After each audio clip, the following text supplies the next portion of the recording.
Here are three categories of families as a man you must never pick a wife from. Number one is a controlling family.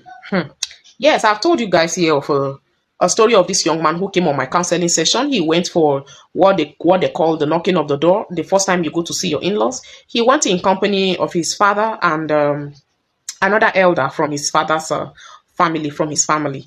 Upon reaching the house, they did everything and then they were on their way back home. And his father asked him, "Young man, tell me one thing you noticed in your in-laws' house, your wife's to-be's house. One thing, something peculiar, that you noticed about them." And then he looked at his father and said, "Dad, I noticed nothing, I observed nothing." And his father told him to think again. And he didn't even notice. That is why sometimes it's good to carry elders along when you are doing these things. And his father told him how that he noticed that it was his mother-in-law to be who took charge of the whole conversation. The conversation that a man should be having with his fellow man regarding the traditional wedding rites, what are the expectations of the family, the procedures, what to be done, how they do it and all that. The mother took the lead. The mother of the lady took the lead while the father sat there passively and just listening to them. And so you see, there are certain families you must never pick a wife from. Be very observant. The red flags are always there. It's just that sometimes you may neglect them. Number one is a controlling family. You notice in that family that the mother is the one taking charge. She's the one in control. The man is rather submitting. In place of the woman, he is the one submitting. He's the one listening. He's the one following the leading. A family that is over controlling do not know boundaries. If her family, her parents, her siblings control her decision, control her choices, they control her finances, I am telling you, it will continue even while she's married to you. She will continue to take orders from them and they will be the ones indirectly controlling your home. Those your in-laws will always be there to interfere in your marriage. And don't think that marriage can automatically stop them. You will eventually see yourself married to that entire family. And you will notice, you will realize that you have gotten into a battle. You have signed up for a battle, a lifetime battle.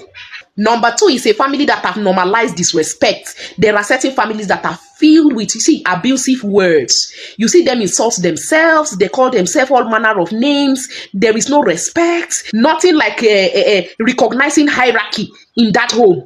From the father to the mother, and then among the siblings, there is nothing like the way they reverence and honor and respect their elder brothers, their elder sisters.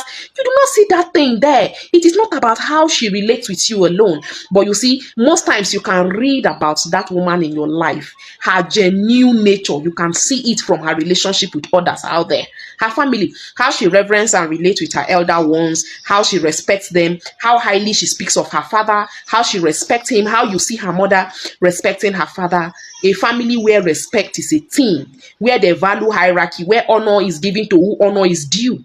A family where there is constant fight and quarrel. Be careful. Be careful of the people she grew up with, the people who brought her up. They are the people who have shaped her into the adult she is today. She becomes a reflection of those people. A toxic background will always beget a toxic offspring.